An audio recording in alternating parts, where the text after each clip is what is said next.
গল্পের শুরুতে জ্যাং হিওক নামের এক ছেলেকে জন্ডিসে আক্রান্ত হওয়ার কারণে হসপিটালে ভর্তি করা হয়। তার দেখাশোনা করে ডায়ুন নামের একজন নার্স। জ্যাং ডায়ুনকে বলে কয়েকদিনের মধ্যেই তাকে তার নতুন জবে জয়েন করতে হবে।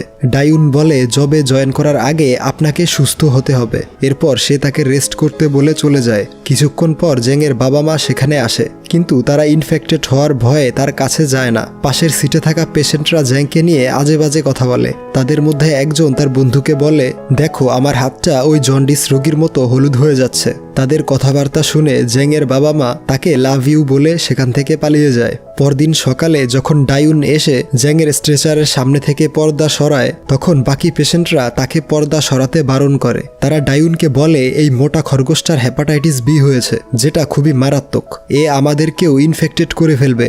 তখন ডায়ুন বলে হেপাটাইটিস বি রোগটা ছড়ায় না, এই নিয়ে তোমরা গাধারা মোটেও ভয় পেও না। এরপর ডায়ুন জ্যাংয়ের ফিভার চেক করে এবং তার স্যালাইনে কিস করে তাকে অল দ্য বেস্ট বলে চলে যায়। রাতে জ্যাং কিছুটা সুস্থ বোধ করে, তাই সে স্যালাইন নিয়ে হসপিটালের ভেতরে হাঁটতে বেরোয়, যেখানে সে ডায়ুনকে স্মোক করতে দেখে এবং ডায়ুনের আঙুলের রিং দেখে সে স্যাড হয়ে যায়। ডায়ুন তাকে বলে সে সিঙ্গেল, এই রিংটা তার বাবা মা তাকে দিয়েছে। এই শুনে জ্যাংয়ের মন ভালো হয়ে যায়। তখনই হঠাৎ সেখানে একজন রাগী নার্স চলে আসলে ডায়ুন সিগারেটটি উল্টা করে ধরে জ্যাংকে শাসন করতে থাকে। বলে হসপিটালে স্মোক করা নিষেধ এবং আমি সিগারেটের স্মেল মোটেও সহ্য করতে পারি না। জ্যাং তাদের কাছে ক্ষমা চেয়ে চলে যায়। পরদিন ডায়ুন যখন জ্যাংয়ের কাছে আসে, তো সে গতরাতে তার অপরাধ জ্যাংয়ের ঘাড়ে চাপানোর জন্য তার কাছে ক্ষমা চায়। জ্যাং বলে সে কিছুই মনে করেনি। এরপর ডায়ুন জ্যাংয়ের অনুমতি ছাড়াই তার ব্রেকফাস্ট খেতে শুরু করে। সে জ্যাংকে বলে সরি, আমার ক্ষুধা লেগেছিল। জ্যাং বলে কোনো ব্যাপার না, তুমি আমার সাথে খেতে পারো, কিন্তু সে লজ্জা পেয়ে চলে যায়। এরপর ডায়ুন জ্যাং হিওককে ড্রিঙ্কস কিনে দেয় এবং বলে আমি কি তোমাকে হিওক বলে ডাকতে পারি? জ্যাং বলে হ্যাঁ অবশ্যই। রাতের বেলা জ্যাংয়ের ঘুম ভেঙে যায়। সে দেখতে পায় ডায়ুন তার বেডে মাথা রেখে ঘুমিয়ে পড়েছে। তখন হঠাৎ ডায়ুনের ঘুম ভেঙে গেলে সে উঠে চলে যায়, কারণ সে ভেবেছিল হয়তো অনেকক্ষণ যাবৎ সে এখানে ঘুমিয়ে রয়েছে। তার কিছুক্ষণ পরে যখন সে তার স্পটে সিগারেট খেতে যায়, তো সে দেখে জ্যাং সেখানে স্মোক করছে। সে তার উপর প্রচণ্ড রেগে যায় এবং তাকে সিগারেট খেতে নিষেধ করে। তারপর সে যখন জ্যাংয়ের স্যালাইন লাগাতে যায়, দেখতে পায় জ্যাং তার মোবাইল স্ক্রিনে লিখে রেখেছে আমি আর কখনোই স্মোক করব না। পরদিন সকালে জ্যাং ডায়ুনকে অনেকগুলো টেস্টি খাবার খাওয়ায়, যেগুলো সে তার পাশের সিটের পেশেন্টদের ফ্রিজ থেকে চুরি করেছে। ডায়ুনের কাছে খাবারগুলো ভীষণ ভালো লাগে। কয়েকদিনের মধ্যেই তারা একে অপরের খুব কাছে চলে আসে। পরদিন ডক্টর চেক আপ করতে এসে জ্যাংকে বলে তুমি এখন সম্পূর্ণ সুস্থ, আগামীকাল বাড়ি চলে যেতে পারবে। জ্যাং ডক্টরকে বলে আমার মনে হয় আমি সম্পূর্ণ সুস্থ হইনি, তাই আরও কয়েকদিন আমাকে হসপিটালে থাকা উচিত। ডক্টর বলে তুমি যেতে পারো এবং কয়েকদিন পর পর চেক আপের জন্য এখানে আসতে পারো। রাতের বেলা জ্যাং ডায়ুনের জন্য ফুল নিয়ে বসেছিল, কিন্তু ডায়ুনের বদলে সেই রাগী নার্স চলে আসে। ফুল দেখে সে ভাবে জ্যাং তাকে পছন্দ করে, কিন্তু জ্যাং তার মুখের উপর পর্দা লাগিয়ে দেয়। পরদিন জ্যাং যখন চলে যাচ্ছিল, তখন ডায়ুন হসপিটালে ছিল না। সে কোনো কারণে কয়েকদিনের জন্য ছুটি নিয়েছে। জ্যাং যাওয়ার আগে নার্সদের লিস্ট থেকে যখন ডায়ুনের ফোন নাম্বার নিতে যায়, ঠিক তখনই সেই রাগী নার্স এসে বলে তুমি এখানে কি করছো? এরপর জ্যাং সেই পেশেন্টদের কাছে যায় যারা তাকে মোটা খরগোশ বলেছিল। সে তাদের সাথে জোরপূর্বক বন্ধুত্ব করে ফেলে, যাতে সে বন্ধুত্বের বাহানায় ডায়ুনের সাথে দেখা করতে আবারও হসপিটালে আসতে পারবে। জ্যাং ডায়ুনের ফোন নাম্বারের 11টি সংখ্যার মধ্যে 7টি সংখ্যা নোট করতে পেরেছিল, তাই বাকি 4টি সংখ্যার জন্য সে এক বিশাল লিস্ট তৈরি করে এবং এক এক করে প্রত্যেকটা নম্বরে ফোন করে। অনেক চেষ্টা করে সে ফাইনালি ডায়ুনকে পেয়ে যায়। ডায়ুন তাকে বলে তুমি আমার ফোন নাম্বার কোথায় পেলে এবং তুমি আমাকে ফোন কেন করেছো? জ্যাং বলে আমি তোমাকে পছন্দ করি। তার কথা শুনে ডায়ুন তাকে বলে আমি বাসায় একা থাকি, তুমি চাইলে আসতে পারো।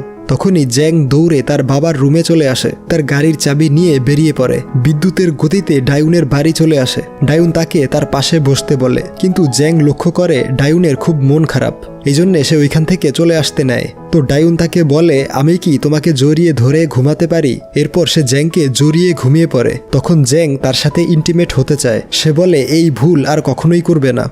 পরদিন সকালে ডায়ুন ঘুম থেকে উঠে দেখে জ্যাং তার জন্য ব্রেকফাস্ট বানিয়েছে এবং সে তার ঘরের নষ্ট বাল্বটি চেঞ্জ করে দিয়েছে। বাল্বটি চেঞ্জ করার কারণে সে প্রচণ্ড খুশি হয়ে কান্না করে দেয়। এই ব্যাপারটা আমরা গল্পের শেষে বুঝতে পারবো। সে ইমোশনাল হয়ে তাকে কিস করে দেয়। মোটা খরগোশ সাথে সাথে অ্যাক্টিভ হয়ে যায়। ডায়ুন তাকে থামিয়ে দেয়। ধীরে ধীরে জ্যাং এবং ডায়ুনের প্রেম গভীর হতে থাকে। জ্যাং তার সাথে দেখা করার জন্য প্রত্যেক দিন হসপিটালে যেত। সে ডায়ুনকে তার বাবার গাড়িতে করে প্রত্যেক দিন ঘুরতে নিয়ে যেত। এমনকি সে ডায়ুনের বাড়ি সাফ সাফাই করে দিত। এরপর সে একদিন লক্ষ্য করে ডায়ুনের আঙুলে রিংটা নেই। সে জিজ্ঞেস করলে ডায়ুন বলে রিংটা কোথাও হারিয়ে গিয়েছে। একদিন জ্যাং বলে যখন আমি জব পেয়ে যাব তখন তুমি তোমার এই জবটি ছেড়ে দিবে, কারণ তোমাকে দিনরাত এত পরিশ্রম করতে দেখে আমার খুব কষ্ট হয়। তারপর একদিন ডায়ুন জ্যাংকে বলে আমার কাছে জেজু আইল্যান্ড ট্রিপের 2টো টিকিট রয়েছে, তুমি কি আমার সাথে যাবে? জ্যাং রাজি হয়ে যায়। এরপর তারা ট্রিপের জন্য শপিং করতে যায়, যেখানে ডায়ুন তাদের দুজনের জন্য ম্যাচিং করে টি শার্ট কিনে। কিন্তু সবচেয়ে বড় সাইজের টি শার্টও জ্যাংয়ের গায়ে অনেক বেশি টাইট হয়। এই জন্যে জ্যাংয়ের খুব মন খারাপ হয়। পরদিন ডায়ুন জেজু আইল্যান্ড যাওয়ার উদ্দেশ্যে এয়ারপোর্টে জ্যাংয়ের জন্য ওয়েট করছিল। যখন জ্যাং এয়ারপোর্টে আসে ডায়ুন তাকে সেম তার মতো এক জোড়া জুতা গিফট করে। জ্যাংয়ের কাছে জুতো জোড়া খুব পছন্দ হয়। সে বলে তুমি দেখে নিও, পরের ক্রিসমাস আসার আগেই আমি ওয়েট কমিয়ে একদম ফিট হয়ে যাব, তখন আমরা ম্যাচিং করে টি শার্টও পরবো। সে জুতো পরে ডায়ুনকে দৌড়ে দেখায়। তখনই সিন শিফট হয়ে স্লিম জ্যাংকে দেখানো হয়। আমরা দেখতে পাই জ্যাং একদম ফিট হয়ে গিয়েছে। সে এখন ডায়ুনের বাসায় থাকে। তারা একে অপরকে প্রচণ্ড ভালোবাসে। প্রতিদিন জ্যাং অফিসে যাওয়ার আগে ডায়ুনের জন্য ব্রেকফাস্ট বানাতো এবং বাসার আবর্জনাগুলো ডাস্টবিনে ফেলে যেত। কিন্তু আজ জ্যাং যখন তার অফিসে যায় তখন তার বস তাকে বলে আমি তোমার ট্রান্সফার একটি বড় মাল্টিন্যাশনাল কোম্পানিতে করে দিয়েছি। সন্ধ্যায় যখন ডায়ুনের কাজ শেষ হয় তখন সে দেখে জ্যাং একটি নতুন গাড়ি নিয়ে তার জন্য অপেক্ষা করছে।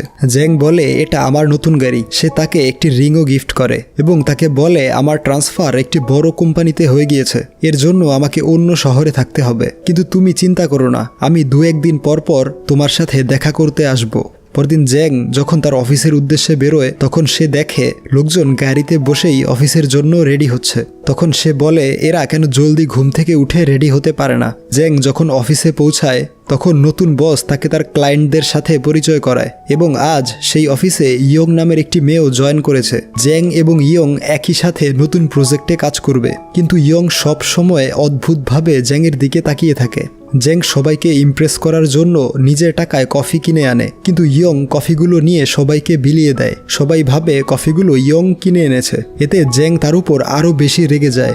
রাতে যখন সে ডায়ুনের কাছে ফিরে আসে তখন সে প্রচণ্ড টায়ার্ড হয়ে শুয়ে পড়ে। ডায়ুন বলে ক্রিসমাসের ছুটিতে জেজু আইল্যান্ড যাওয়ার জন্য আমাদের উচিত এখনই টিকিট বুক করে রাখা। জ্যাং বলে তোমার যা ইচ্ছা করো, আমি এখন ঘুমাবো। পরদিন সমস্ত এমপ্লয়ি তাদের নিজ নিজ ডিজাইন ক্লায়েন্টকে সাবমিট করে। ক্লায়েন্ট ইয়ংয়ের ডিজাইনটা পছন্দ করে, কিন্তু জ্যাং তাদেরকে বলে ইয়ংয়ের প্রজেক্টের ব্রিজটা ঝড় বন্যা সহনীয় নয়। তখন তাদের বস ইয়ংকে সেই প্রজেক্টটা নতুন করে ডিজাইন করতে বলে এবং জ্যাংকে ইয়ংয়ের ডিজাইনটার দিকে নজর রাখতে বলে। এখন জ্যাং ইয়ংকে ঠিক সেইভাবে বিরক্ত করতে শুরু করে যেমনটা সে তার সাথে করেছিল।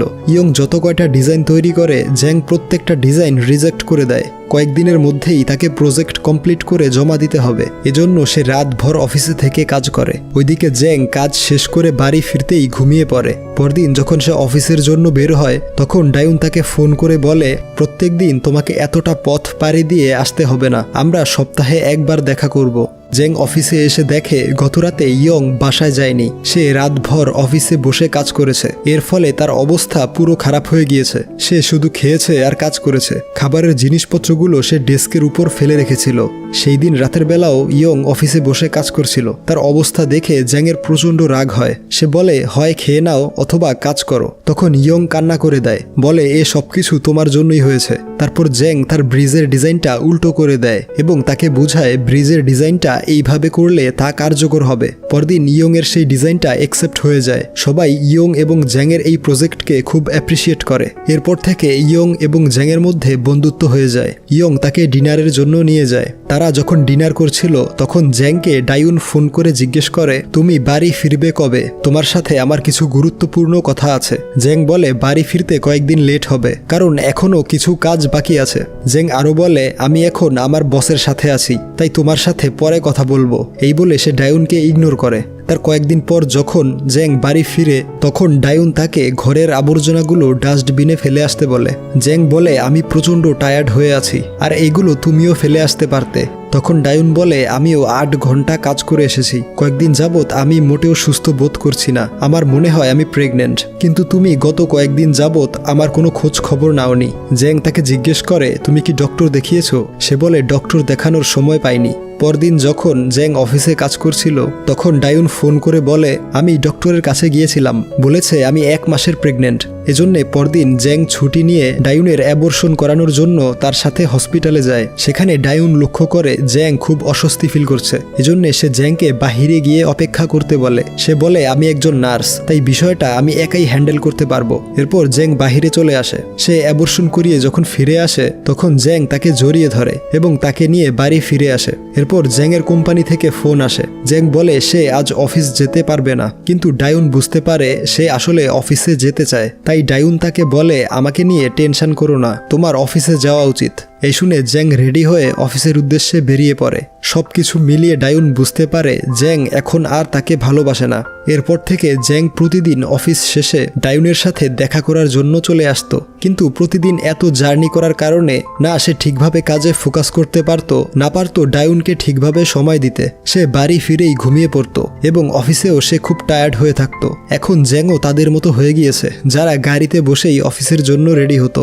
একদিন যখন অফিস শেষে জ্যাং বাড়ির উদ্দেশ্যে বের হবে তখন ইয়ং এসে তার কোলে বসে পড়ে এবং তাকে বলে আজ তুমি বাড়ি যেও না, আমার সাথে বাহিরে চলো। এই জন্যে সে তার সাথে বাহিরে ঘুরতে চলে যায়। ধীরে ধীরে সে ইয়ং এর সাথে অনেক বেশি টাইম স্পেন্ড করতে থাকে। এরপর একদিন জ্যাং ডায়ুনের সাথে শপিং করতে যায়, যেখানে সে ভুলবশত ডায়ুনকে ইয়ং বলে ডেকে ফেলে। তাই ডায়ুন তাকে জিজ্ঞেস করে ইয়ং আসলে কে? তখন জ্যাং বলে তোমার কি মনে হয় আমি তোমার সাথে চিট করছি?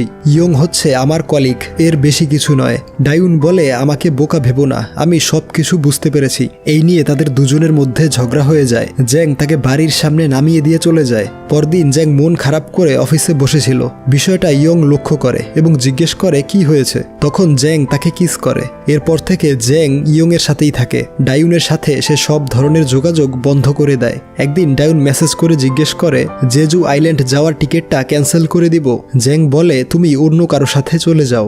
রাতে তার কোম্পানির বস তাদের প্রজেক্ট কমপ্লিট হওয়ার খুশিতে সবাইকে পার্টি দেয়। ইয়ং তাকে বলে কিছুদিনের মধ্যেই আমি উচ্চ শিক্ষার জন্য অন্য দেশে চলে যাব। এই বলে সে ওয়াশরুমে যায়। তখন জ্যাং সোশ্যাল মিডিয়ায় ঢুকে দেখতে পায় ডায়ুন ক্রিসমাসের ছুটিতে জেজু আইল্যান্ড যাওয়ার স্ট্যাটাস দিয়েছে। জ্যাং ভাবে ডায়ুন নিশ্চয়ই তার অপেক্ষায় এয়ারপোর্টে বসে রয়েছে। তাই সে দৌড়ে অফিসে চলে আসে ডায়ুনের দেয়া রিংটা নেয়ার জন্য, যেটা সে তার ডেস্কে ফেলে রেখেছিল। রিংটা নিয়ে সে জলদি এয়ারপোর্টে চলে আসে। এয়ারপোর্টে এসে ডায়ুনকে দেখে তার দিকে দৌড়ে এগিয়ে যায়, কিন্তু হঠাৎ কারোর সাথে তার ধাক্কা লেগে যায়। যার সাথে তার ধাক্কা লাগে সে ছিল মোটা জ্যাং। ডায়ুন সেখানে এসে স্লিম জ্যাংকে ছেড়ে মোটা জ্যাংকে তুলে।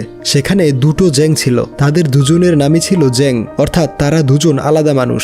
স্লিম জ্যাংয়ের সাথে ডায়ুনের পরিচয় হয় 1 বছর 7 মাস আগে, যখন তার পা ভেঙে যাওয়ার কারণে সে হসপিটালে ভর্তি হয়েছিল।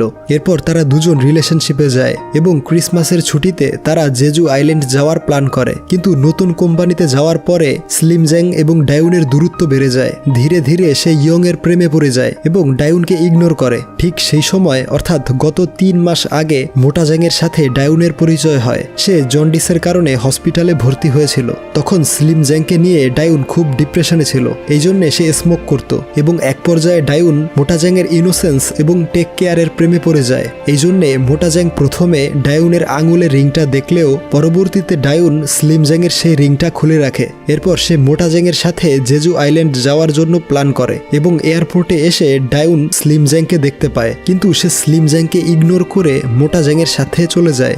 এই দেখে স্লিম জ্যাং দৌড়ে ইয়ং এর কাছে চলে আসে, তাকে বলে তুমি আমাকে ছেড়ে যেও না। এই বলে সে তাকে প্রপোজ করে এবং ডায়ুনের রিংটা তাকে পরাতে নেয়, কিন্তু ইয়ং তাকে মানা করে দেয়। এতে সে প্রচণ্ড দুঃখ কষ্টে ড্রিঙ্কস করতে শুরু করে।